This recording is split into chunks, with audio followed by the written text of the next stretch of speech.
Arwaki ni machiegni nyakura moge jwange chenro makawuono mar ohala gi mwandu. Ma en chenro mamedo koloni yore mopogore opogore mag chako kendo tayo ohala yo makare. Arwaki ni machiegni. Nyinga Cleophas Oluoch. Mesa mar ohala gi mwandu kawuono nyakura moge jwang wachako kod sigand Robert Otieno ma en wuod Wahondo e kaunti ma Homa Bay ma bende odonjo ohala mano mar hotel kata gigo mag catering. Koloso chiemo kendo uso gi yo makare kaunti ma Nairobi e alwora ma Hurlingham. Gigi otero nyaka e apise mopogore opogore. Kawuono ochopo e mesawa. Wadarao nochake yo machal nade to tayo ohala e yo machal nade. Nimar kawuono entie gi nyamburko mosebedo kata ka onyiewo to mano nochako mana gi hola matin. Mano miyo oloso gima duong'. En wuon Ravishing Radish maidore buore Nairobi. Kamani luonga ni Robert Otieno a Homa Bay County kami luongo ni Wahondo Mbita District. Koro an gi kambi miluongo ni Ravishing Radish Caterers Limited. Watimo outside catering services. Watimo events te, obed birthday, obed weddings, obed corporate events. Watimo te. Koro mane gima watimo. To wantiere Hurlingham, Silverpool office suites. In fact, ne jo winjowa kata jok manenowa, adwa kono gini seche moko okochuno nyaka isom gimoro koka itime. Ohala matimo ni nokasome, an mana gi the right people matime. Koro gima nomiyo achako ohala ni nitie kama natiye mane an manager to ne weche mang'eny ochako wuok. Koro nawacho ni koro what next. Koro what next ni emano miyo awacho ni adonye industry mar hospitality ni mondo ayaw kambi na mondo akony bende yudhe mantie oko maonge tich. Koro ka nachako gi registration mar kambi, atimo gimoro amora te ma government dwaro, kasto next naonge pesa. Koro nawacho ni an gi client office moro ma gin ji 5 to nawacho ni aonge jikon, aonge sande, aonge gari. Koro atimo nang'o? Nayudo miyo moro en nosechako maduong', ne en gi jikon 3 to oyudo ka ndalono omanyo ng'ama bedo ne manager. Koro ka no approacha takone ni kaluwore gi past experience ok adwa ng'ama ndika sani. An adwa ni mondo imiya jikon. Koro pile every month abro bedo kami pesa. Koro miyo no nomiya jikon matin, obedo ka en ma otimo ong'iewo gige soko, ong'iewo gige butchery. To kogik 30 days taduoko ne pesa necha, kasta chaka duoko ne pesa jikon. Koro natimo kinda, katimo marketing, nachako gi staff 2. Mano higa 2022 dwe mar 3 nachako gi staff 2, that is 2022 dwe mar 3. Koro watimo kinda, watimo marketing, wagrow by dwe mar 8. Ne nitie campaigns mang'eny, election bende nitie. To focus en ni mondo wadongi. Koro kanogik dwe mar 8, waseyudo client moro, office moro, oningo terne chiemo ji 50, chiemo mabedo packed. Koro wawacho ni watimo nang'o. To kama ne antie mamiyo ni nomiya jikon, bende nochako neno ni koro okodwa nadongi. Koro nitie kaka nochako ywaya. Koro kane osiepna moro nokona nitie bengi moro mamiyo ji loan unsecured, kendo nagone Nyasaye erokamano. Loan mane gimiya no ema nokonya mawuok kuma ne antiere Upper Hill no, mamanyo space Hurlingham. Ayudo kitchen matin mane nyalo golo mana chiemb ji 10 kende. But matin Nyasaye wacho ni gima in godo matin no emiti godo. Nyasaye bende ok nyal mi gima duong' dichiel.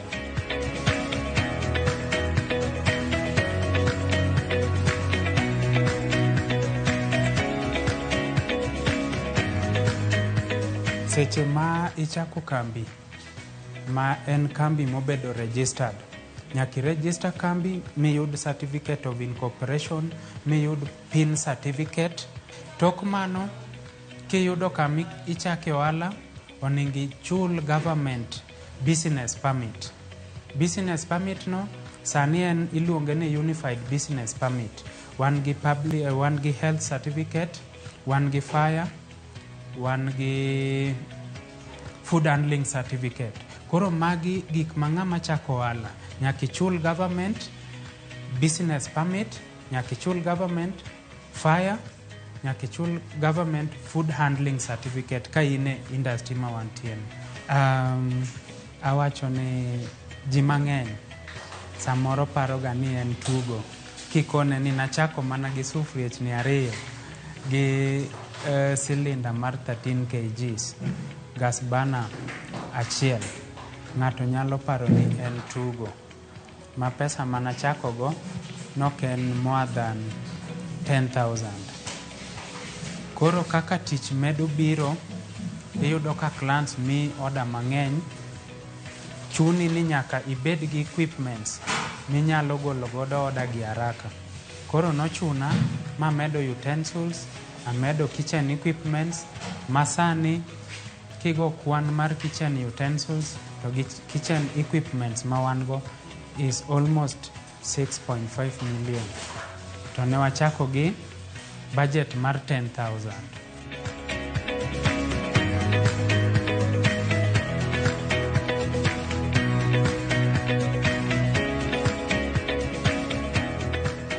Koro industry wani kiwinjo jikon kisewinjo nyaka ing'e ni jatendo nyaka bede. Koro ohala ni gima natimo nikech nadwa match standard mar jo 3-4 star, nadhi amanyo professional chef, adhi amanyo professional manager, adhi amanyo professional accountant, admin, wan gi riders and drivers. Koro magi e jok mosebedo ka konya miyo kambi dongo. Kato bedo ni okasomo ohala no, to an gi team mong'eyo ni ka client o request dwaro quotation, to ng'eyo ni mae starter nyaka bedie, salad nyaka bedie, proteins, starch nyaka bedie. Koro mage jok mosemiyo kambi dongo, kendo gin jok ma kotedo chiemo to client ochamo to mor ma ogombo duogo. Ohala ok dwar ng'ama dhi milore, kendo ohala ok dwar ng'ama tugo. Ohala dwaro ng'ama jachuny, kendo kik ichako ohala ni winjo ni Robert nigi ohala moro, ni nene koro en gi staff 40 koro idwa chako ohala. Ohala nyaka idhi kidwaro king'eyo ni dwa timo ohala mano, kendo ing'eyo gimidwaro.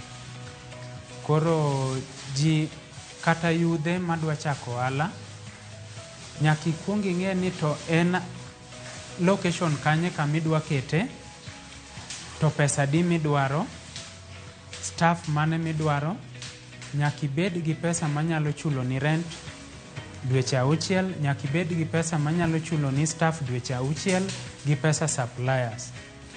Kiji panga kamano, tinyalo yudo ko ohala ber kendo ohala yot.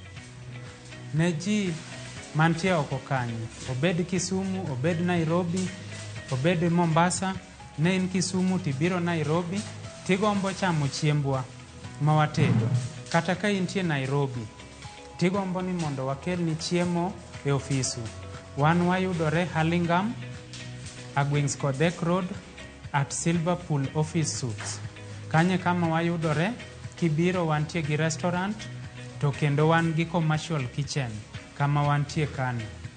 Jok ma ok nyal biro nyalo yudowa e 07 06 68 62 81 kata 0782 109 109.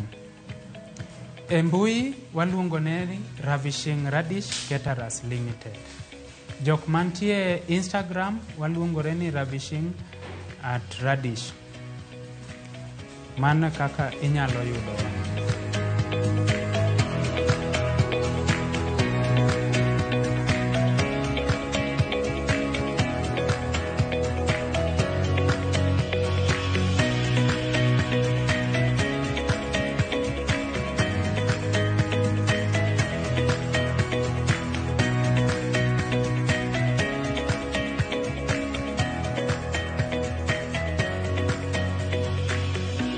Wasewinjo sigand Robert Otieno ma en wuon Ravishing Radish Nyako Ramogi Jwang.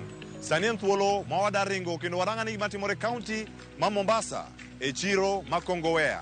Kae waromo gi Millicent Obudho mawuok Muhoroni e kaunti ma Kisumu. Otimo ohala mopogore gi jowetegi e chiro ma Kongowea. Nang'o? Ouso rabolo. Mano rabolo emoyiero e kind gik moko duto monyalo uso. Koso nochake nang'o? To nyaka sani onyisowa ler kachiel koda kamoro ma entiere godo e wi ohala motimo masani miye yuto kendo mwandu ei anyuola mare. Millicent Obudho, ananyar Kisumu County, Muhoroni Sub County, area makano. Ohala mwatimo ni en ohala mare tuseme kaka wholesale na retail. Wakete wholesale na retail. Oro retail ni donjo nikech piny rach. Kaluwore kaka piny dhi, samoro mwandu nyalo biro to tami kaka wang'ne ji be omoko kodgi, koro chuno ni nyaka wang' igoya kane ne jochiemo. Rabolo ni nahero uso nikech rabolo onge gi challenges. Ohala mamoko, mawembe, gik mamoko gin gik ma nigi season. Samoro lalo onge. To rabolo ni en ok olal. Nikech oa Taveta to oa Meru. Tie ma Meru, tie ma Taveta. Oro mostly ok olal. En kigoye to the whole year wan kode. Ohala kane wachako mana kaka ikele ka. Capital ne tin. Diere cha capital ne tin. Oro kane ikele to wachake matin. Wakawe wapange sandugegi. Idhi ikete container iuse matin. Lakini baadaye kar ohala nyaka uwinjru gi ji bende. Koro kono waneno ni koro ohala ni ober, wabe koro wakwayo ni donge dwa yude kata mana lori moro achiel. Donge dukwelnwa nus. Donge dutime kama. Koro kaka nwachako winjore ma koro chopo kama koro ibedi kete mari. Mabi idhi gadhi mbele. Nikech majacharo gin ni kwa loso gi kucho te kaogi. Koro kata kodong' matin ma odong' kanye kinyalo babanyi. To bende kamari bende rumo, to jomoko boketo be inyalo kawo ibambanya ka pod irito time ni mar keto. Nikech nitie time momiji mar keto mang'eny. Rabolo, unless ni diere kaka na wacho no ohala dhi gi season. Samoro wanyalo kawo rabuon wa madala ne. Nitie diere ma jogi ofungo. Bende tie oringo. Ka gifungo Ramadhan. Koro mago chiembgi ma gihero sana. Koro yudo ni mago bende kubiro bende be iketo be idhi go mbele nikech en ohala.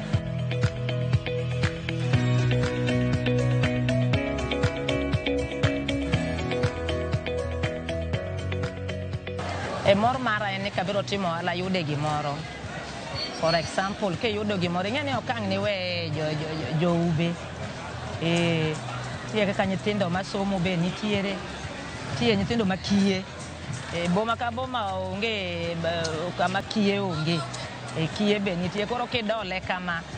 Eka wang' bende ng'ato gocho ni ni anti mami hivi.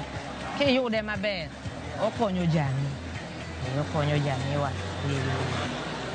Ng'ama dwa chako ohala manyien adwa nyise ni ohala kiko ohol pesa no chako go ohala.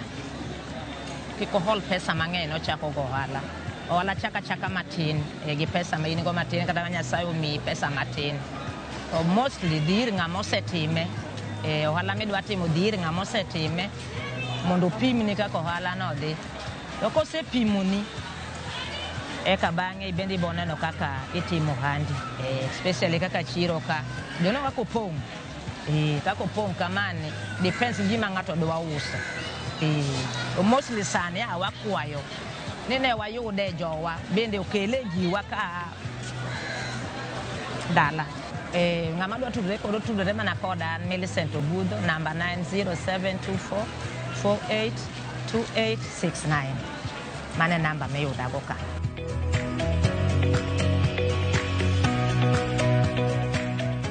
Bang' winjo sigand Robert Otieno kod Millicent Obudho, en geno mara ni dhi puonjri gimoro kaka inyalo chako ohala kendo tae e yo makare.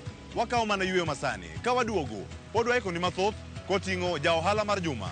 Kik idhi mabor.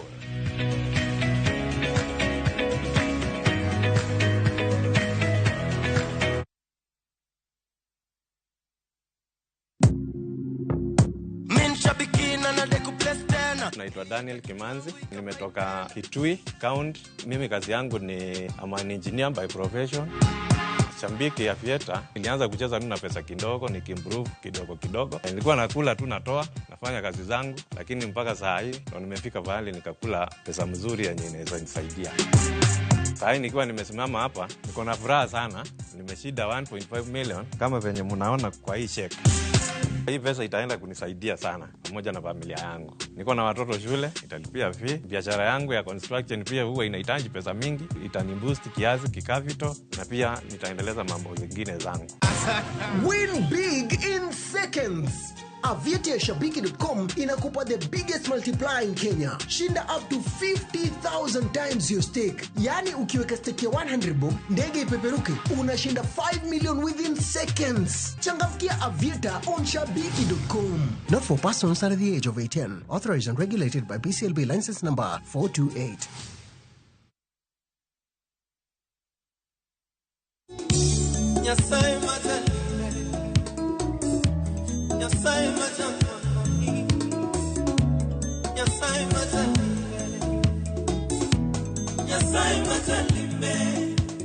Mondi yudu wenda mar Nyasaye Majalimbe kaka sikiza tinu mari D*860 *419#.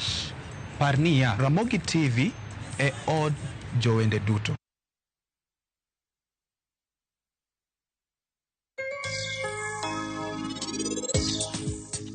Donge an kora sepogo yowuoti ariyo kata ka Nyasaye bro temo machal nadi, onge kaka en obro kelo gi kamoro achiel kendo gibi winjore.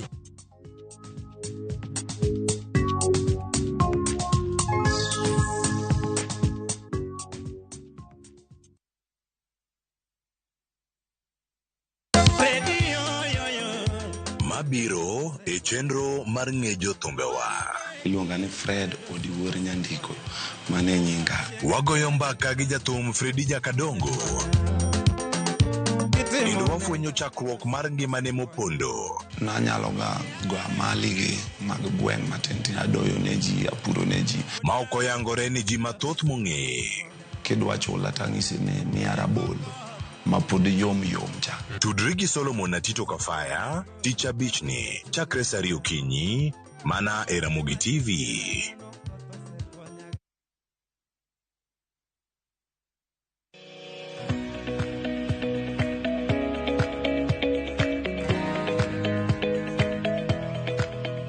Machiegni kendo nyako Ramogi Jwang' chenro mar ohala gi mwandu. En mor mara ni podi bedo koda, arne wachak chenro nyaka sani.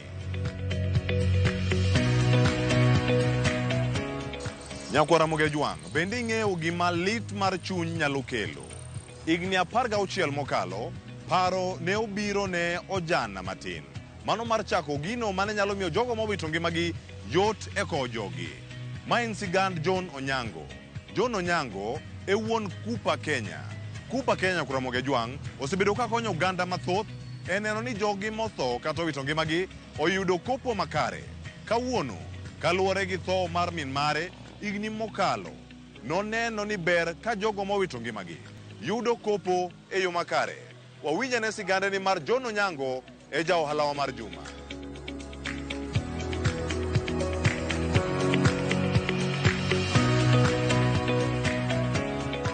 Nyinga en John Onyango Tolo, atiyo gi Kupa Kenya. Kupa en Kenya Urban People Association. En welfare makonyo oganda jo Kenya sama giyudo liel kata giwito ng'atgi. Kupa nochakre higa 2008, to mane kuma tich nochakre. But paroni nobiro na higa mar 2003 kane awito minwa. Mokwongo ka ng'ato owito ng'ate to nitie gik modwaro mondo omi liendno bed mayot. Wang'e ni liel inywako ne, but koro gimwatimoga en ni wakawo gik ma main mamiyo liel chande bedo gi pek. Gimwakawo mokwongo en transport. To most of the time iyudo ni ka ng'ato yudo chandruok nyaka tere mochari, aito kosetere mochari onego gol body cha sami dhi ike. Ibo dwar transport, mano wachiwo. Ka in Nairobi ka wachiwo bus 33 seater. Ka ng'ato ninde dala to wan gi has manting'o ji 8 kata ji 7 family members gi body e iye kanyo. Ka nachako Kupa to maisha ne tek, nikech mokwongo an awuon atiyo kuom higni 7 ka ok acham msara e Kupa.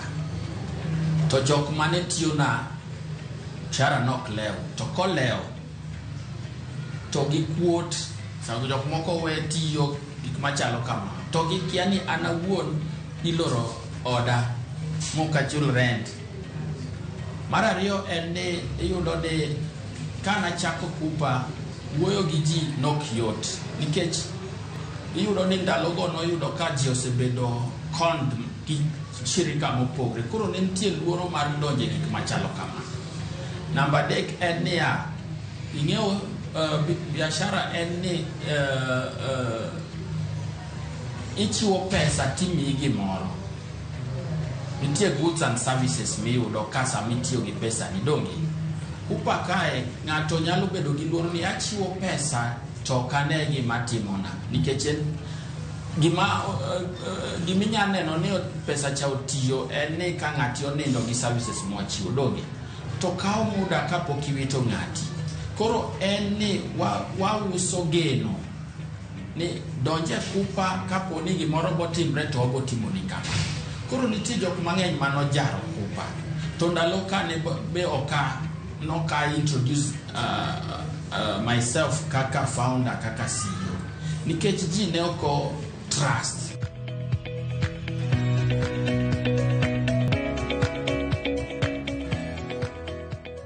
Kata inyalo gochonwa. Namba wa mar sim en 0111025100. Anuoyo.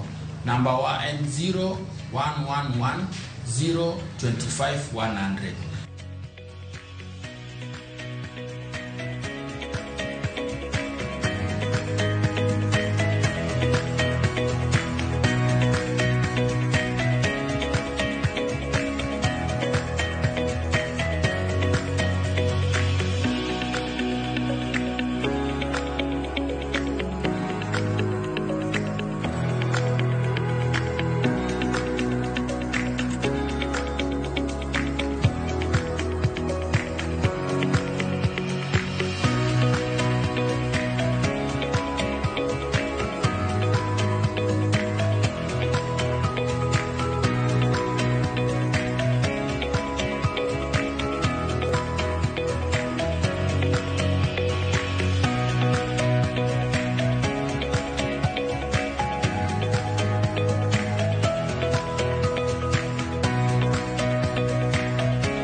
Nyakwaramoge Jwang sigana ka sigana nigi puonj monego bed ni yudo ka ginyalo chako ohala kendo tae e yo makare. Kawuono Sigand Robert, Millicent kod John en geno mara ni ojiwi mondo mi chaka kata kotin machal nade.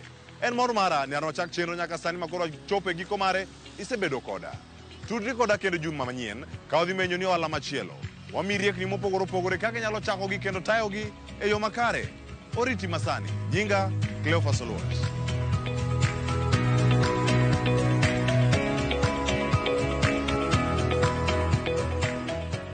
Mondo mine chenro ni kod mamoko mag ohala gi mwandu. Donje viewsasa.com.